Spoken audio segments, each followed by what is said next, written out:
السلام علیکم ورحمۃ اللہ تعالی وبرکاتہ۔ نحمدہ ونصلی ونسلم علی رسولہ الکریم، اما بعد فاعوذ باللہ من الشیطان الرجیم، بسم اللہ الرحمن الرحیم۔ ان اللہ وملائکتہ یصلون علی النبی یا ایہا الذین آمنوا صلوا علیہ وسلموا تسلیما۔ اللہم صلی علی سیدنا و مولانا محمد معدن الجود والکرم وآلہ الکرام وابنہ الکریم وبارک وسلم صلاۃ و سلاما علیک یا رسول اللہ صلی اللہ تعالی علیہ وسلم۔ طلاق کا بیان جاری ہے۔ طلاق کے بارے میں اللہ تبارک و تعالیٰ نے قرآن پاک میں کیا ارشاد فرمایا اور اس آیت کریمہ کی کیا تفسیر ہے، اور حدیثوں میں طلاق کے بارے میں کیا آیا، وہ اس سے پہلے والے درس میں بیان کیا گیا۔ اب یہاں سے طلاق کی تعریف اور حکم کو بیان کر رہے ہیں۔ طلاق کا مطلب کیا ہوتا ہے اور اس کا حکم کیا ہے۔ کہتے ہیں نکاح سے عورت شوہر کی پابند ہو جاتی ہے، یعنی شوہر کی بیوی بن جاتی ہے۔ اس پابندی کو اٹھا دینے کا نام ہی طلاق ہے، یعنی اس کی بیوی جو، یعنی شوہر، عورت جو ہے شوہر کی بیوی بن چکی، مرد کی بیوی بن چکی ہے، اس بیوی کے رشتے کو، بلکہ میاں بیوی کے رشتے کو ختم کر دینے کا نام ہی ہے طلاق۔ نکاح کی جو گرہ ہے، نکاح کا جو بندھن ہے، اس بندھن کو ختم کر دینا، اس گرہ کو، اس گانٹھ کو کھول دینے کا نام ہی طلاق ہے۔ اور طلاق دینا جائز ہے، مگر بے وجہ شرعی ممنوع ہے۔ بے وجہ شرعی، یعنی جب تک کہ کوئی شرعی وجہ نہ ہو، کوئی شرعی عذر نہ ہو، طلاق دینا منع ہے۔ اور وجہ شرعی ہو تو مباح ہے، بلکہ بعض صورتوں میں مستحب بھی ہے۔ طلاق دینے والے کو شریعت مطہرہ پہلے یہ سمجھاتی ہے کہ اب وہ ایک ایسے خطرناک کام کو کرنے لگا ہے جو اللہ کریم کو ناپسندیدہ ہے اور اسے غضب دلاتا ہے۔ لہٰذا جب تک یہ ثابت نہ ہو جائے کہ صرف یہی ایک صورت مرد کے بقا و صحت اور حفاظت عزت و ایمان کی رہ گئی ہے، تو اس وقت تک اس پر عمل نہیں کرنا چاہیے۔ یعنی کیا مطلب ہوا کہ بالکل آخری مرحلے میں، بالکل لاسٹ اسٹیج میں معاملہ پہنچ گیا کہ اب اس کے علاوہ کوئی دوسرا اس کا حل موجود نہیں ہے، یعنی شروعات ہی میں طلاق کا معاملہ نہیں ہو جانا چاہیے۔ خوب غور و فکر کرنا چاہیے، خوب سمجھانے کی کوشش کرنی چاہیے، معاملے کو حل کرنے کی کوشش کرنی چاہیے، جہاں تک ہو سکے طلاق کو ٹالنے کی کوشش کرنی چاہیے۔ یہی سب سے بہتر، کیونکہ اللہ تبارک و تعالیٰ کو طلاق بڑی ناپسندیدہ ہے، اس لیے اس سے جہاں تک ہو سکے بچنا چاہیے۔ اور یہ ہوتا بھی ہے کہ شروعات میں ہی، اگر پہلے مرحلے میں ہی، پہلے اسٹیج میں ہی طلاق دے دیتے ہیں تو پھر بعد میں پچھتاوا ہوتا ہے۔ اگر خوب زیادہ غور و فکر کیا ہو اور تھوڑا ٹائم دیا ہو، رشتے کو تھوڑا ٹائم دیا جائے، کبھی اس طرح کے معاملات ہوتے ہیں، بعد میں بات سمجھ میں آ جاتی ہے اور جھگڑا سلجھ جاتا ہے، اختلافات دور ہو جاتے ہیں اور پھر آپس میں پھر وہ رہنے لگ جاتے ہیں، پھر کوئی مسئلہ نہیں ہوتا۔ لیکن طلاق دے دی جائے اور 3 طلاق دے دی جائے تو پھر اس کے بعد حلالے کے علاوہ کوئی حل نہیں ہوتا، اور حلال لوگ کروانا نہیں چاہتے ہیں، تو حلالے تک نوبت جانی ہی نہیں چاہیے، حلالے تک نوبت جانی ہی نہیں چاہیے، حلالے کا معاملہ پیش آنا ہی نہیں چاہیے۔ اس طریقے سے، اور اسلام نے 3 طلاق کیوں رکھی ہے؟ 3 طلاق اسی لیے تو رکھی ہے کہ آدمی اگر بہت زیادہ ضرورت پڑ ہی جائے تو 1 طلاق سے کام چلائے۔ یعنی کبھی ایسا بھی لوگ آتے ہیں ہمارے پاس مسئلہ لے کر کے 3 طلاق دے دی، اور ہم نے تو ڈرانے کے لیے دی، ہم نے تو دھمکانے کے لیے، بھائی تو ڈرانے دھمکانے کے لیے تو 1 طلاق بھی دے سکتا تھا، اور یہ کوئی ڈرانے دھمکانے کی چیز؟ ڈرانے دھمکانے کے لیے اور بھی بہت سارے طریقے ہیں، وہ اپنائے جائیں۔ بہرحال اگر ڈرانے دھمکانے کے لیے بھی طلاق دی جائے تو ہو جاتی ہے، ایسا کچھ نہیں، کیونکہ عام طور پر غصے کے معاملات، اچھا یہ غصے والی چیز بھی آتے ہیں، 3 طلاق دے چکے ہیں اور کہتے ہیں حضرت ہم نے تو غصے میں دے دی۔ تو بھائی کوئی شخص اپنی بیوی کو بٹھا کر خوشی سے ہنستے مسکراتے ہوئے بھی طلاق دیتا ہے؟ اکثر تو طلاق غصے میں ہی ہوتی ہے، جھگڑا ہوا، غصہ تھا اور غصے میں طلاق بول دی، ورنہ خوشی کی حالت میں تو طلاق ہوتی ہی نہیں ہے۔ خوشی کے بھائی آدمی ایک دوسرے سے خوش ہے تو کیوں طلاق دے گا؟ بھائی وہ میاں بیوی آپس میں ایک دوسرے سے خوش ہیں، راضی ہیں، تو طلاق دیں گے کیوں؟ تو غصے میں ہی معاملات ہوتے ہیں، طلاق تو غصے میں ہی دی جاتی ہے، تو کہتے ہیں کہ غصے میں دے دی، تو یہ بھی خیال کرنا ہے۔ اور پھر یہ کہ ڈرانے دھمکانے کے لیے بھی اگر مطلب یہی معاملہ ہے، ڈرانے دھمکانے کے دینی ہے تو 1 دے، یعنی اگر ضرورت پڑ ہی گئی ہے تو 1 طلاق دے۔ اسلام نے 3 رکھی ہی اس لیے ہے کہ 1 طلاق دے، پھر غور و فکر کرے کہ اب کیا ہے، طلاق کو باقی رکھنا ہے، عدت گزر جانے دینی ہے، نکاح ختم ہو جانے دینا ہے، اس کو جانے دینا ہے، چھوڑ دینا ہے، اگر اس طرح کا معاملہ ہے تو دوسری دے دے جب اس کا وقت آئے. تو صحیح طریقہ یہ ہے کہ پاکی کے ایام میں جو عورت کے پاکی کے دن ہوتے ہیں اس میں ایک طلاق دی جائے اگر 3 طلاق دینی ہی ہے تو، ورنہ سب سے بہتر طریقہ یہ ہے کہ پاکی کے ایام میں ایک طلاق دے اور اس کو چھوڑ دے. اس کی عدت گزر جائے گی تو خود بخود وہ نکاح سے باہر ہو جائے گی. اب وہ دوسری جگہ چاہے تو نکاح کر سکتی ہے. اس کا نکاح ختم ہو جائے گا، پہلے والے شوہر کے ساتھ اس کا جو نکاح تھا وہ ختم ہو جائے گا عدت گزر جانے کے بعد. پھر وہ دوسری جگہ دوسرے آدمی سے نکاح کر سکتی ہے. ایک طلاق میں بھی ایسا ہو سکتا ہے. مسئلہ یہ ہے کہ لوگوں کو پتہ نہیں، لوگ کیا سمجھتے ہیں کہ جب تک 3 طلاق نہیں دیں گے وہاں تک نکاح ختم نہیں ہوگا. ایسا نہیں ہوتا. ایک طلاق سے بھی معاملہ ختم کیا جا سکتا ہے، نکاح ختم ہو سکتا ہے. اس کی صورت یہ ہے کہ ایک پاکی کے ایام میں ایک طلاق دے دے، اس کو چھوڑ دے، پھر اس کی عدت گزر جائے تو یہ نکاح ختم ہو جائے گا. اب وہ دوسری جگہ نکاح کر سکتی ہے. اور اس میں کیا ہوگا، فائدہ یہ ہوگا کہ اگر اس کو بعد میں پچھتاوا ہوا، ایک طلاق دینے کے بعد اس نے سوچا کہ میں نے غلط کیا ہے، طلاق نہیں دینی چاہیے تھی، تو اس کو اختیار ہوگا. اگر عدت باقی ہے تو وہ رجوع کر سکتا ہے، جو میں نے اس سے پہلے والے درس میں بیان کیا کہ رجوع کیسے کرے گا، رجعت کیسے کرے گا. اور عدت گزر گئی ہے تو نیا کی نکاح کر کے واپس لا سکتا ہے وہ اس کو ایک طلاق کے بعد. اور 2 طلاق کے بعد بھی آپشن ہے. 2 طلاق کے بعد بھی اب بھی اختیار، یہی صورت ہے دوسری طلاق کے بعد بھی. یعنی ایک طلاق دے دی، اگر 3 طلاق دوسری دینا چاہتا ہے تو پھر دوسرے جو پاکی کے ایام آئے، پہلی والی طلاق جو پاکی کے ایام میں دی تھی، اس کے بعد ناپاکی کے ایام گزرے، حیض کے ایام گزرے، پھر پاکی کے ایام آئے تو اس میں دینا ہے، اس میں دوسری طلاق دے دے. پھر غور و فکر کرے کہ یہ میں نے صحیح فیصلہ لیا یا غلط فیصلہ ہے، آگے مجھے قدم بڑھانا چاہیے، تیسری دینی چاہیے کہ نہیں دینی چاہیے، اس پہ غور و فکر کرے. تو اس میں کیا ہوگا کہ دیکھیے ایک مہینے کا جو وقفہ ہوگا تو اس میں آدمی کو سمجھ میں آ جائے گا کہ میں نے جو طلاق دی ہے وہ میں نے صحیح عمل کیا ہے یا غلط. تو وہ پھر اس سے رجوع کر سکتا ہے، اختیار ہے اس میں. 3 طلاق اسی لیے صحیح طریقہ یہی ہے کہ الگ الگ کر کے الگ الگ مہینے میں پاکی کے ایام میں اس کو طلاق دی جائے، یہ صحیح طریقہ. ایک ساتھ میں دے دینا گناہ ہے، ایک ہی مجلس کے اندر 3 طلاق دے دینا یہ گناہ. اس کو گناہ اسی وجہ سے کہا گیا کہ 3 طلاق ایک ساتھ میں دے دی جاتی ہے، اس کے بعد غور و فکر کرنے کا کوئی ٹائم نہیں بچتا ہے، اور اس کے بعد حلالے کے علاوہ کوئی آپشن نہیں بچتا ہے. اس لیے اس کو گناہ کہا گیا اور یہ سخت ناپسندیدہ ہے. لیکن گناہ ہونے کے باوجود 3 طلاق اگر ایک ساتھ میں ایک ہی مجلس میں دے دیے پھر بھی پڑ جائے گی. وہ کہا جاتا ہے نا بھائی 3 فائرنگ کی ہے تو 3 گولیاں تو نکلے گی، اور 3 گولی لگے گی سامنے والے کو اگر نشانہ ساتھ کے لگا ہے تو بیوی کو طلاق بولا ہے تو بیوی کو جا کے وہ طلاق لگے گی، یعنی طلاق پڑ جائے گی. تو 3 دی ہے تو 3 طلاق اگرچہ ایک ہی مجلس میں کیوں نہ دی ہو 3 طلاق ہو جاتی ہے. تو یہ معلومات کی کمی کی وجہ سے لوگ اس طرح جو ہے کہ کر بیٹھتے ہیں اور 3 طلاق دے بیٹھتے ہیں، اس کی وجہ سے بعد میں پھر پچھتاوا ہوتا ہے اور پھر ادھر ادھر بھاگتے ہیں کہ کوئی حل نکلے. معاذ اللہ اس سلسلے میں کبھی ایسا بھی ہو جاتا ہے، لوگ گمراہ بھی ہو جاتے ہیں. 3 طلاق دے کے بیٹھا ہے. اب ہماری شریعت کے مطابق سنیوں کے نزدیک تو سنیوں میں جو چاروں مذاہب ہیں، چاروں مذاہب میں شافعی ہو، حنفی ہو، حنبلی ہو یا مالکی، چاروں مذاہب میں 3 طلاق ایک مجلس میں دی جائے تو تینوں ہو جاتی. تو اب وہ ادھر جائے گا ادھر جائے گا، کہیں اس کو حل نہیں ملے گا، 3 طلاق دے چکا ہے. تو اب وہ اس چکر میں گمراہ بھی ہے، وہ اہل حدیث میں چلا جاتا ہے. پھر غیر مقلد کوئی اس کو مشورہ، کوئی گمراہ آدمی اس کو وہاں بھیج دے گا، وہاں جائے گا تو کوئی حل نکل جائے گا. تو اسی چکر میں وہ اہل حدیث سوچے یہ دنیاوی معاملہ ہے. خالص طلاق کا جو معاملہ ہے وہ دنیاوی معاملہ، میاں بیوی کا آپس کا معاملہ ہے، میاں بیوی کا رشتہ باقی رہے گا نہیں رہے گا اس سے اس کا تعلق ہے. اور اس کی وجہ سے آخرت خراب کر لینا، یہ دنیا کے رشتے کی وجہ سے، میاں بیوی کے رشتے کی وجہ سے آخرت برباد کر لینا، ایمان کو ضائع کر دینا، کیونکہ وہاں اہل حدیث میں چلا جائے گا، عقیدہ خراب ہے ان کا. یعنی یہ مسئلہ تو ہے ہی ان کے نزدیک کہ وہ مانتے ہیں کہ ایک مجلس میں 3 طلاق دی جائے تو ایک ہی ہوتی ہیں. یہ اہل حدیث اس لیے تو وہاں جاتے ہیں لوگ. تو بھائی تو سنی ہے تو سنی کیسا ہے کہ تو وہاں چلا گیا؟ سنی تو سنیت پر آدمی کو مضبوط ہونا چاہیے. اگرچہ کبھی آزمائش آ جائے، اگر تیرے سے غلطی ہو گئی، تجھ سے غلطی ہو گئی، تو نے 3 مرتبہ بول دیا تو اب اس کی سزا تجھے بھگتنی پڑے گی. یا تو پھر حلالہ کروا، اگر اس کو بیوی کو رکھنا چاہتا ہے تو حلالہ کروا، یا پھر بیوی کو جانے دے. یہ معاملات، یہ مسئلہ ہے. اور تو سنی تھا، سنیت پر قائم تھا تو تجھے یہ مسئلہ پہلے سے معلوم ہونا چاہیے تھا. اب معلوم نہیں، 3 طلاق دے بیٹھا ہے تو اب تو اہل حدیث میں جا رہا ہے، تو اس میں کس کی غلطی ہے؟ ایک تو طلاق دے دینا، 3 طلاق دے دینا ایک غلطی، دوسرا یہ کہ تو جا رہا ہے دوسری جگہ پہ، دوسری غلطی ہو رہی ہے. تو اس طرح کے معاملات ہمارے سامنے آتے ہیں، لوگ اس چکر میں گمراہ بھی ہو جاتے ہیں.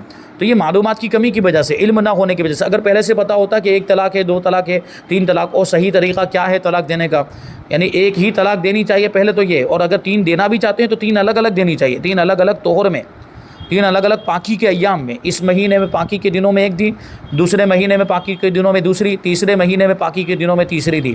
اس طرح کیا ہوگا، الگ الگ کر کے دیں گے تو بیچ میں غور و فکر کرنے کا اس کو وقت بھی ملے گا. ہو سکتا ہے پھر تیسری دے ہی نہ، یا دوسری ہی نہ دے، ایک ہی پر بات ختم ہو جائے، صلح ہو جائے. اور اختلاف دور ہو جائے، جھگڑا دور ہو جائے، پھر آپس میں ساتھ میں رہنے لگ جائے. تو یہ اس لیے 3 طلاقیں رکھی گئی، اس میں یہ حکمت ہے. آگے کہتے ہیں کہ حکم اور نتیجے کے اعتبار سے طلاق کی 3 قسمیں ہیں: طلاق رجعی، طلاق بائن اور طلاق مغلظہ. ان ساری چیزوں کے، ان تینوں قسموں کے احکام ضمناً بیان ہو چکے ہیں. تو اس کو میں یہاں پہ پھر سے وضاحت کر دیتے ہیں، یہاں پر بیان کرتے ہیں کہ طلاق رجعی وہ طلاق ہے جس سے بیوی فوراً نکاح سے نہیں نکلتی. عدت کے اندر اگر شوہر رجوع کر لے تو بیوی بدستور اس کی زوجہ اور بیوی رہے گی. جو رجعت کرنے کا جو میں نے طریقہ بتایا، جب تک عدت باقی ہے شوہر رجوع کر سکتا ہے، یعنی یا تو زبان سے بول دے کہ میں نے رجوع کیا، یا کوئی ایسا عمل کرے جو میاں بیوی کے درمیان ہی ہوتا ہے تو خود بخود اس کی بیوی ہو جائے گی واپس. اور اگر عدت گزر جائے اور رجوع نہ کرے تو اس وقت وہ نکاح سے نکل جائے گی، پھر بھی باہمی رضامندی سے نکاح کر سکتے ہیں. یعنی عدت گزر جانے کے بعد نیا نکاح کرنا، ان کو نیا نکاح کرنا پڑے گا. یہ ہوئی طلاق رجعی. اور یہ عام حالات میں طلاق جو دی جاتی ہے وہ طلاق رجعی ہی ہوتی ہے. طلاق رجعی یعنی صاف الفاظ، صریح الفاظ، یعنی وہ الفاظ جو طلاق کے معنی میں ہی استعمال ہوتے ہیں، جو طلاق دینے کے لیے ہی استعمال ہوتے ہیں، طلاق دینے کے لیے ہی وضع کیے گئے. اگرچہ دوسرا کوئی معنی بھی ہے لیکن ان کا زیادہ استعمال طلاق کے لیے ہوتا ہے. جیسے لفظ طلاق خود ہی یہ طلاق کے لیے استعمال ہوتا ہے. ڈیورس انگلش میں اس کے لیے استعمال ہوتا ہے، گجراتی میں فارغتی اس کے لیے استعمال ہوتا ہے. تو یہ جو الفاظ ہیں یہ صریح الفاظ، ان الفاظ کے ذریعے جو طلاق دی جائے گی وہ طلاق رجعی ہوگی. اور طلاق بائن کہتے ہیں، طلاق بائن وہ طلاق ہے جس سے بیوی فوراً نکاح سے نکل جاتی ہے، نکاح ختم ہو جاتا ہے، یعنی اب اس کے بعد رجعت نہیں ہو سکتی. اگرچہ عدت باقی ہو لیکن طلاق بائن میں رجعت نہیں ہو سکتی. ہاں باہمی رضامندی سے نکاح کر سکتے ہیں، چاہے عدت کے اندر ہو یا عدت کے بعد ہو. اور طلاق بائن عام طور پر کنایہ کے الفاظ کے ذریعے سے ہوتی ہے. کنایہ کے الفاظ کا کیا مطلب ہوا کہ وہ الفاظ جو طلاق کے معنی میں بھی استعمال ہوتے ہیں، دوسرے معنی میں بھی استعمال ہوتے ہیں. جیسے شوہر نے بیوی کو کہا تو آزاد ہے، تو اب یہ آزاد ہونا کسی دوسرے معنی کے لیے بھی ہو سکتا ہے. تو آزاد ہے کا مطلب کیا ہے کہ کوئی رسی وسی باندھ کے رکھی تھی، رسی کو کھول دیا اور پھر کہا کہ آزاد ہے، تو یہ الگ معنی ہو گیا. اور آزاد ہے سے طلاق بھی مراد ہو سکتی ہے کہ تم میرے رشتے سے آزاد ہے، تم میری بیوی ہونے سے آزاد ہے، مطلب تو میرے نکاح سے آزاد ہے، یہ بھی تو معنی ہو سکتا ہے. تو یا تو طلاق کی نیت سے یہ لفظ بولا ہو کہ تو آزاد ہے، یا غصے کی حالت ہو، غصے کی کیفیت ہو، یا طلاق کا ذکر چل رہا تھا، طلاق کی بات چیت چل رہی تھی، جھگڑا چل رہا تھا، اس میں طلاق دے دوں گا بول رہا تھا، اور پھر اسی میں یہ لفظ بول دیا تو آزاد ہے جا، تو پھر اس سے طلاق پڑ جائے گی. اور اس سے جو طلاق پڑے گی وہ کون سی ہوگی؟ طلاق بائن، یعنی وہ نکاح فوراً ختم ہو جائے گا. اور یہ بھی 1 ہوتی، 2 ہوتی ہے، 3 ہوتی ہے، یعنی ایک مرتبہ یہ الفاظ بولے ہیں تو ایک ہی طلاق ہوگی. اور اس میں کیا ہوگا؟ نیا نکاح کرنا پڑے گا، عدت باقی ہو یا عدت گزر چکی ہو، دونوں صورتوں میں نیا نکاح کرنا پڑے گا، 1 طلاق کے بعد اور 2 طلاق کے بعد. تیسری طلاق چاہے پھر وہ طلاق رجعی ہو یا طلاق بائن ہو، اگر 3 طلاق دے دی گئی اس کے بعد حلالے کے علاوہ کوئی چارہ نہیں ہے. وہی طلاق مغلظہ اس کو کہا جاتا ہے. طلاق مغلظہ وہ طلاق ہے جس سے بیوی فوراً نکاح سے نکل جاتی ہے اور پھر کبھی ان دونوں کا نکاح نہیں ہو سکتا جب تک کہ حلالہ نہ ہو. طلاق مغلظہ 3 طلاق دینے سے ہوتی ہے، چاہے ایک ساتھ 3 طلاق دی ہو یا سالوں کے فاصلے سے دی ہو، چاہے رجعی دی ہو یا بائن دی ہو، یا بعض رجعی دی ہو اور بعض بائن دی ہو. ہر صورت کے اندر جب 3 طلاق ہو جائے تو 3 طلاق کے بعد عورت نکاح سے فوراً باہر نکل جاتی ہے، اور اب پہلے شوہر کے ساتھ اس کا نکاح نہیں ہو سکتا جب تک کہ حلالہ نہ ہو جائے. اور حلالے کا مطلب کیا ہے جو بیان کیا گیا؟ حلالے کا مطلب یہ ہے کہ اس کی عدت گزرے پہلے، طلاق کی عدت گزرے پہلے شوہر کی، پھر وہ دوسرے کسی شخص سے نکاح کرے اور اس کے ساتھ ہم بستری بھی ہو، پھر وہ طلاق دے، اس کی عدت گزرے تب جا کے یہ پہلے شوہر کے لیے حلال ہوگی. اسی وجہ سے اس کو حلالہ کہا جاتا ہے، کیونکہ اس کی وجہ سے، اس عمل کی وجہ سے وہ پہلے شوہر کے لیے حلال ہو جاتی ہے. تو حلال لفظ سے حلالہ بنا ہے. اس پر جو ہے کہ کہ اعتراض کرتے ہیں کہ یہ حلالے کا کانسیپٹ اسلام کے اندر کیوں رکھا گیا ہے. تو اس پہ غور کرنے کی ضرورت ہے. اسلام کے جتنے بھی قوانین اور اصول اس میں کوئی نہ کوئی حکمت ضرور موجود ہے. تو حلالہ، یہ میں پہلے بھی عرض کر چکا ہوں کہ جانکاری نہ ہونے کی وجہ سے، اگر حلالے کا علم ہو آدمی کو، اگر معلوم ہے شوہر کو کہ یہ 3 طلاق دینے کے بعد حلالہ کروانا پڑے گا، تو کیا وہ طلاق دے گا؟ ابھی سوچیں، دے گا ہی نہیں. وہ یا دے گا تو 1 دے گا اور 2 دے گا، 1 اور 2 پر ہی بس کر دے گا. اگر حلالے کا کانسیپٹ اس کو پہلے ہی سے پتا ہو، اسلام نے تو رکھا ہے، اسلام کے اندر تو یہ احکام سارے تفصیل سے بیان کیے گئے. اب آدمی پڑھتا نہیں ہے، اس کی معلومات حاصل نہیں کرتا، اس کو سیکھتا نہیں، جانتا نہیں، تو اس میں کس کا قصور ہے؟ اسلام کا قصور ہے یا نہ جاننے والے کا قصور ہے؟ جس کو نہیں معلوم، جو جاہل رہ گیا، یہ اس کا قصور، یہ اس کی جہالت ہے. اس کی جہالت کوئی عذر نہیں ہے. وہ اس کو بہانہ نہیں بنا سکتا کہ بھائی مجھے نہیں معلوم تھا۔ اسلام نے تو یہ حلالے کا کانسیپٹ رکھا ہی اس لیے ہے کہ آدمی، ظاہر سی بات، حلالہ ناگوار ہے، حلالہ آدمی کو ناپسند ہو، کبھی نہیں چاہے گا کہ اس کی بیوی دوسرے کے پاس جا کر سوئے، کوئی نہیں چاہے گا، اور اسی وجہ سے لوگ حلالہ کروانے کے لیے تیار نہیں ہوتے، اسی وجہ سے اس پر اعتراض بھی کیا جاتا ہے۔ تو حلالہ سزا کے طور پر مقرر کیا گیا ہے، اور سزا کبھی بھی خوشگوار نہیں ہوتی، سزا ہمیشہ ناگوار ہی ہوتی۔ تو سزاؤں پر کوئی اعتراض نہیں کرتا۔ جیسے ہمارے ملک کے قانون میں بھی بہت ساری سزائیں مقرر کی گئی، پہلے تو قتل کی بھی سزا تھی، اگر کوئی کسی کو قتل کر دے تو اس کو پھانسی کی سزا دے دی جاتی تھی، تو کیا کوئی اس کو ناانصافی کہے گا؟ یہ تو بہت بڑی ناانصافی ہوئی کہ اس کو پھانسی دے دی گئی، نہیں بھائی، اس کو انصاف کہتے ہیں لوگ، یہ تو سراپا انصاف ہے کہ بھائی اس نے قتل کیا تھا، اس کے بدلے میں اس کو پھانسی دی گئی۔ اب وہ پھانسی والی سزا ختم ہو گئی، لیکن اب عمر قید کی سزا تو ابھی بھی ہے، عمر قید کی سزا بھی تو سزا ہے، تو کوئی اس کو ناانصافی کہتا ہے یا کوئی اس کو ظلم کہتا ہے کہ یہ تو اس پر ظلم ہو گیا کہ پوری زندگی اب اس کو جیل میں سڑنا پڑے گا، جیل کی روٹی کھانی پڑے گی، اس طرح کوئی کہتا ہے؟ نہیں، وہ تو کہتا ہے کہ یہ تو انصاف ہوا کہ اس نے قتل کیا تھا اس لیے اس کو سزا ہوئی۔ تو یہاں بھی طلاق کے معاملات کے اندر سزا کے طور پر مقرر کیا گیا، تو اس پر اعتراض کرنا بے وقوفی ہے۔ اگر اس پر اعتراض کر رہے ہیں تو حکومت کے قوانین پر بھی اعتراض کریں، حکومت میں جو سزائیں مقرر کی گئی اس پر بھی اعتراض کریں۔ اور یہ حلالہ مقرر اسی لیے رکھا اسی لیے گیا ہے، کانسیپٹ، یہ تصور اس لیے رکھا گیا ہے، یہ حکم اس لیے رکھا گیا ہے کہ آدمی وہاں تک پہنچے ہی نہ، یعنی حلالے کی نوبت آنے ہی نہ دے، یہ اس لیے رکھا گیا ہے کیونکہ ناگوار ہے، آدمی نہیں چاہے گا کہ حلالہ کروائے، اس لیے وہ پہلے ہی سوچے گا، وہ پہلے ہی اگر اس کو پہلے سے پتہ ہوگا کہ میں ایسا کروں گا تو ایسا ہو جائے گا، تو وہ حلالے کی نوبت آنے ہی نہیں دے گا۔ بہرحال یہ حلالہ اسلام کے اندر رکھا گیا، تو اس میں یہ حکمتیں ہیں، کیونکہ میں نے پہلے ہی عرض کیا کہ نکاح یہ اللہ کے نبی صلی اللہ علیہ وسلم کی سنت ہے، انبیاء کرام کی بھی سنت ہے، اور نکاح کے اندر رضا الہی کی موافقت بھی ہے۔ اللہ تبارک و تعالیٰ کی رضا اسی میں ہے کہ لڑکا اور لڑکی نکاح کے بندھن میں بندھ جائیں، اور اس کے ذریعے سے وہ ایک دوسرے کے لیے حلال ہو جائیں، ایک دوسرے سے استمتاع ان کے لیے حلال ہو جائے، اور اس کے ذریعے سے اولاد حاصل کی جائے، حرام طریقے سے اولاد حاصل نہ کی جائے، انسان کی جو نسل ہے وہ آگے بڑھے۔ اللہ تبارک و تعالیٰ کی رضا اس میں ہے کہ انسان کی نسل آگے بڑھے، لیکن کسی حرام طریقے سے نہیں، حلال طریقے سے بڑھے۔ اللہ تبارک و تعالیٰ نے مرد کے اندر بھی شہوت کا جذبہ رکھا ہے، عورت کے اندر بھی شہوت کا جذبہ رکھا ہے۔ عورت فطری طور پر مرد کی طرف مائل ہوتی ہے، اور مرد فطری طور پر عورت کی طرف مائل ہوتا ہے، اور ان دونوں کی جو خواہشات ہے وہ خواہشات ایک دوسرے سے اس کی تکمیل ہو سکتی ہے، لیکن اس خواہش کی تکمیل کے لیے انسان کو آزاد نہیں چھوڑا گیا کہ جس طرح چاہے اپنی خواہش کو پورا کرے، نہیں، بلکہ اس خواہش کی تکمیل کے لیے اللہ تبارک و تعالیٰ نے انسان کو ایک قانون دیا ہے جسے نکاح کہا جاتا ہے۔ جب تک نکاح نہیں ہو جاتا وہاں تک وہ ایک دوسرے سے اپنی خواہش کی تکمیل نہیں کر سکتے۔ یہ ہے نکاح کا کانسیپٹ۔ اللہ تبارک و تعالیٰ کی رضا اسی میں کہ نکاح کیا جائے اور نکاح کو باقی رکھا جائے، اور اسی نکاح کے ذریعے اولاد حاصل کی جائے اور انسان کی نسل آگے بڑھے، یہ اللہ تبارک و تعالیٰ کی رضا ہے۔ تو نکاح کو ختم کر دینا یہ اللہ کی رضا کے خلاف ہوتا ہے، اس لیے طلاق اللہ تبارک و تعالیٰ کو ناپسندیدہ ہے۔ اسی لیے 3 طلاق کا کانسیپٹ رکھا گیا کہ 1 کے بعد 2 کے بعد آپشن رہے، اختیار رہے رجوع کرنے کا، اور 3 طلاق کے بعد سزا کے طور پر حلالہ رکھا گیا تاکہ آدمی حلالے کی نوبت آنے ہی نہ دے اور اس نکاح کو باقی رکھے، حلالے کے بارے میں سوچ کر نکاح کو باقی رکھنے کی کوشش کرے اور طلاق نہ دے، اپنے آپ پر کنٹرول کرے۔ یہ حکمت ہے اس کے اندر، اس کو سمجھنے کی ضرورت ہے۔ تو یہاں پر طلاق کا بیان مکمل ہو گیا۔ اب آگے ایک بیان ہے ایلا کا بیان۔ ایلا کا ویسے لغوی معنی ہوتا ہے، لغت اور ڈکشنری کے اعتبار سے اس کا معنی ہوتا ہے قسم کھانا، اور یہ معاملہ عام طور پر پیش آتا نہیں، لیکن کبھی ہو سکتا ہے کسی کی زبان سے اس طرح کے الفاظ نکل جائے۔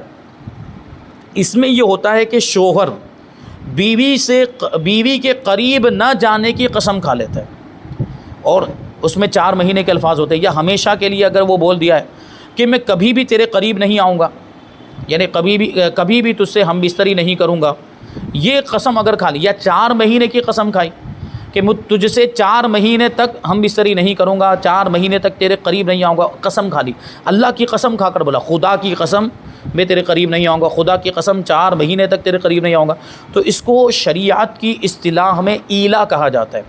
اور قرآن پاک کے اندر بھی اس کے تعلق سے آیت کریمہ موجود ہے۔ آیت کریمہ میں یہ بیان کیا گیا ہے کہ عورتیں وہ پھر 4 مہینے تک انتظار کریں، کیونکہ 4 مہینے کے اندر قسم کھا چکا ہے، اب 4 مہینے کے اندر اگر اس کے قریب چلا گیا تو قسم ٹوٹ جائے گی، تو قسم کا کفارہ دینا پڑے گا، اور اگر 4 مہینے گزر جاتے تو پھر کیا ہوگا؟ یعنی 4 مہینے تک اس نے قربت کی ہی نہیں، 4 مہینے تک اپنی بیوی کے قریب گیا ہی نہیں جو 4 مہینے کی اس نے قسم کھائی تھی، جو ہمیشہ کی قسم کھائی تھی، اور اس میں وہ قریب نہیں گیا تو پھر کیا حکم ہوگا؟ تو یہ ساری چیزیں انشاءاللہ تبارک و تعالیٰ یہ آنے والے درس میں ایلا کے بیان میں آئے گی۔ اللہ تبارک و تعالیٰ کی بارگاہ میں دعا ہے کہ جو کچھ بھی بیان ہوا اس پر ہم سب کو عمل کرنے کی توفیق عطا فرمائے۔ وما علینا الا البلاغ۔ السلام علیکم۔